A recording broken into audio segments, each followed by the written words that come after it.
अस्सलाम वालेकुम नाज़रीन, हमारी सिरा धरती टीवी न्यूज़ ऐं आऊं आहियां रिज़वान हिंगोर जो सभ खां पहिरीं शामिल कंदासूं हिन वक़्त जूं हेडलाइंस।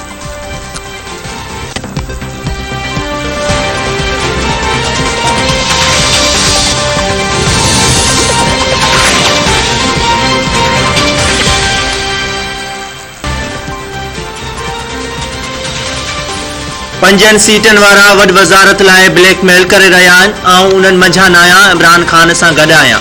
अपोज़िशन हाराईंदी, ॻाल्हियुनि ज़रिए हल कढण ऐं सुलह सफ़ाई ॾांहुं वञणो पवंदो। घरू मामलनि जे वफ़ाक़ी वज़ीर शेख रशीद चयो आहे त इमरान ख़ान 5 साल पूरा कंदो। बेतमादी जी रिथ में मुख़ालिफ़ धुर खे नाकामी थींदी। अपोज़िशन ब्लैकमेल करे रही आहे। मुख़ालिफ़ धुर तहमुल ऐं बुर्दबारीअ जो मुज़ाहिरो करे। ईअं न थिए जो अपोज़िशन खे 1 साल बदिरां 10 साल इंतज़ार करणो पए।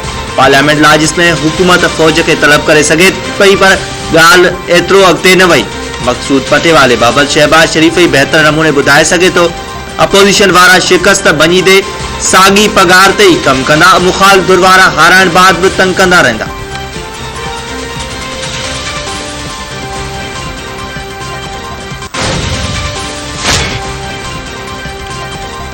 अॻूणे सदर आसिफ अली ज़रदारी ऐं अपोज़िशन लीडर शहबाज शरीफ़ में फ़ोन ते राब्तो। ॿिन्ही अॻवाननि हिक ॿिए मुलाक़ात जो फ़ैसिलो करे वरितो। ज़रीर मूजिब ॿिन्ही अॻवान में इत्तेहादी पार्टियुनि सां सलाह मशवरे बाद हिक ॿिए सां मुलाक़ात जल्द इस्लामाबाद में थींदी। बेतमादी रिथ ते सलाह मशवरा कया वेंदा। स्पीकर ऐं डिप्टी स्पीकर ख़िलाफ़ बेतमादी जी रिथ आणण बाबति सलाह मशवरा कया वेंदा। ज़रीर मूजिब स्पीकर पारां मुबैना तौर अपोज़िशन मेंबरनि खे घुराइण जे रद्द अमल में हिकमत अमली ते वीचारियो वेंदो।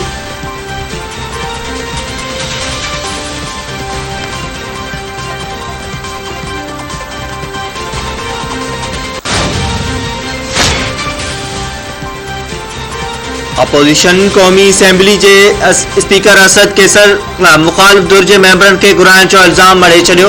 स्पीकर ख़िलाफ़ बेतमादी रिथ आणण जो फ़ैसिलो।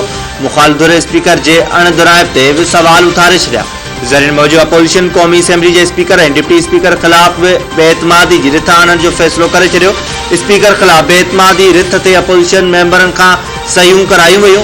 100 खां वधीक अपोज़िशन मेंबर स्पीकर ख़िलाफ़ बेतमादी रिथ ते सहियूं करे छॾियूं। अपोज़िशन ज़रियनि जो चवणु आहे त स्पीकर ख़िलाफ़ बेतमादी जी रिथ कंहिं बि वक़्तु जमे कराए सघिजे थी।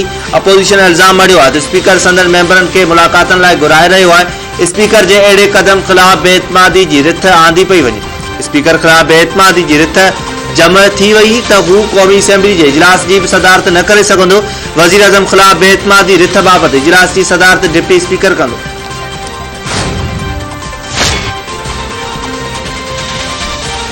हुकूमती इत्तेहादियुनि पारां 3 ॾींहनि अंदर वॾो ऐलान करण जो इम्कान। ज़रीर मूजिब हुकूमती इत्तेहादी 3 ॾींहनि अंदर प्रेस कॉन्फ्रेंस करे वॾो ऐलान कंदा।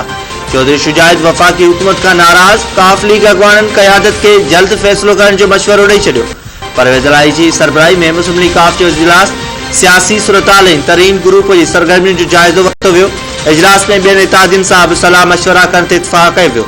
चौधरी शुजात जो चवणु आहे त सुभाणे बि इजलास थींदो जंहिंमें क़तई फ़ैसिलो करे सघिजे थो।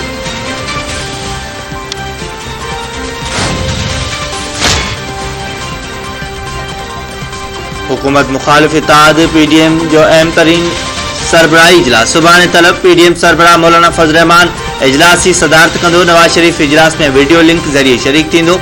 इजलास में PDM में शामिल पार्टियुनि जा सरबराह शिरकत कंदा। इजलास में बेतमादी जी रिथ बाबति PDM पंहिंजी हिकमत अमली तय कंदी। मौलाना फज़ल रहमान मुलाक़ातनि बाबति PDM खे एतमाद में वठंदो।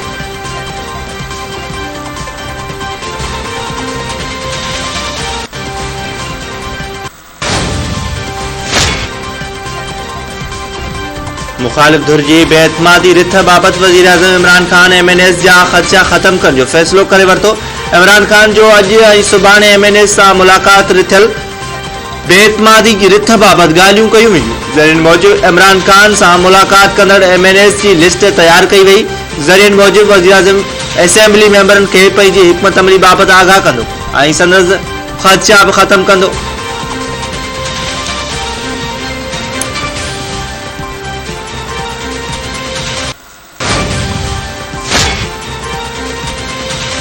बेतमादी जी रिथ सियासत में तलखियों पैदा करे छॾियूं आहिनि। सुध समाज वफ़ाक़ी वज़ीर फवाद चौधरी चयो आहे मुखालिफ़ धुर जी बेतमादी जी रिथ बिना सोचण सम्झण जे आहे। जमहूरियत एतिरी तक़सीम जो निज़ाम न आहे, उन में घटि इतफ़ाक़ राय ते निज़ाम बदल हूंदो आहे। एतिरी तक़सीम न थिए जो कंहिं बि सबब ॻाल्हियूं मुश्किल थी वञनि। विढ़ण मुश्किल न आहे, पर बाद में सुलह में मुश्किल थींदी आहे।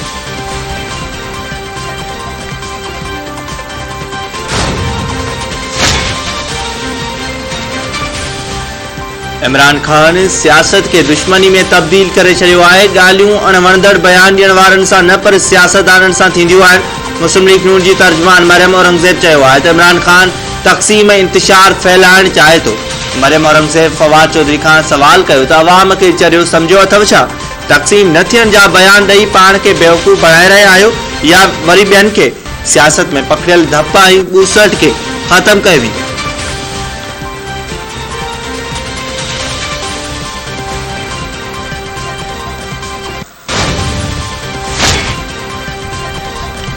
पाकिस्तान मियां चन्नू में भारत पारां फायर कयल सुपरसोनिक क्रॉस मिसाइल किरण वाक़े जी गॾियल जांच करण जो मुतालबो करे छॾियो।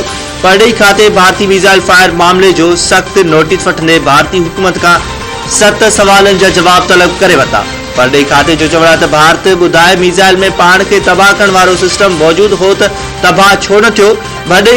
परॾेही खातो चयो आहे त छा भारत जा मिसाइल मामूल जी इंस्पेक्शन तहत लॉन्चिंग लाइ तयार रखिया वेंदा आहिनि।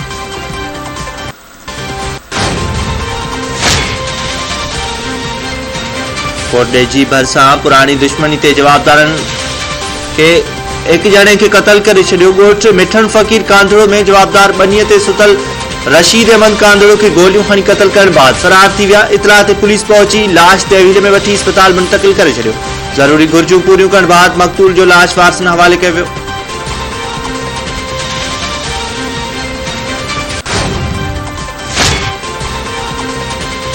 बावड़ो भरिसां जवाबदारनि जहिड़े दौरान नौजवान क़तल करे छॾियो।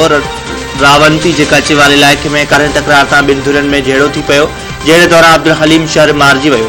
पुलिस पहुची लाश तहवील में वठी छॾियो।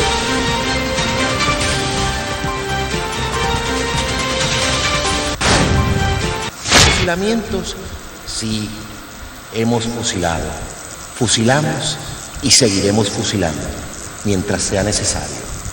Nuestra lucha es una lucha a muerte. En esas condiciones nosotros vivimos, por la imposición del imperialismo norteamericano.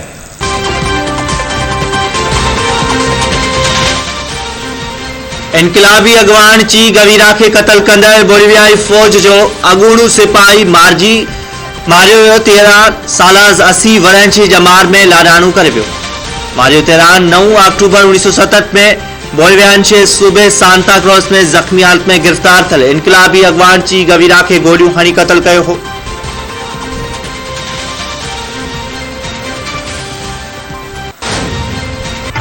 अमन का परचम लेकर उठो, हर इंसान से प्यार करो।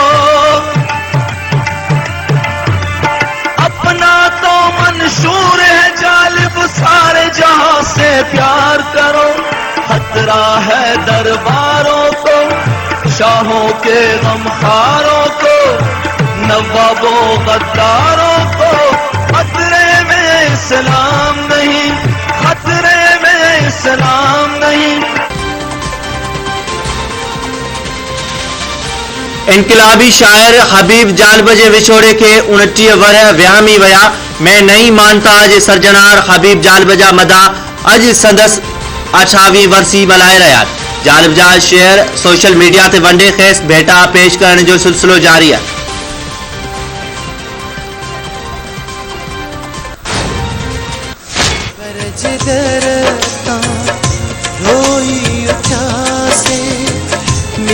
चोट एड़ी जो बची न सजा से ये फुलदा तो वरी कोई दिख न्या जा बंदा भजी पदा रोई वेंदासी। ॾाढी तकलीफ़ हिन वटी ज़िंदगी में गिले तकलीफ़ इन हाल में पहुताऊं। अदा उन्हें ख़बर न घणी आहे। 58 साल न तो मरा 60 साल ताईं हली सघूं।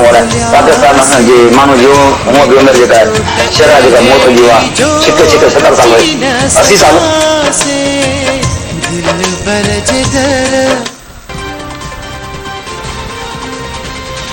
सिंध जो नाले वारो शाइर गुलाम कादिर घायल दिल जो दौरो पवण सबब कराची जी खानगी अस्पताल में लाडाणो करे वियो।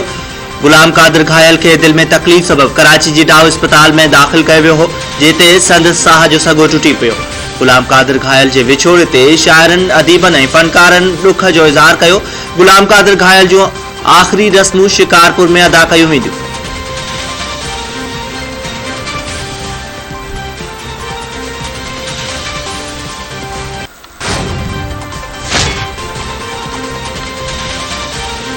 पाकिस्तान ऐं ऑस्ट्रेलिया में बी टेस्ट मैच कराची में खेड़ी पई वञे। ऑस्ट्रेलिया टॉस खटे पहिरीं बैटिंग करे रही है।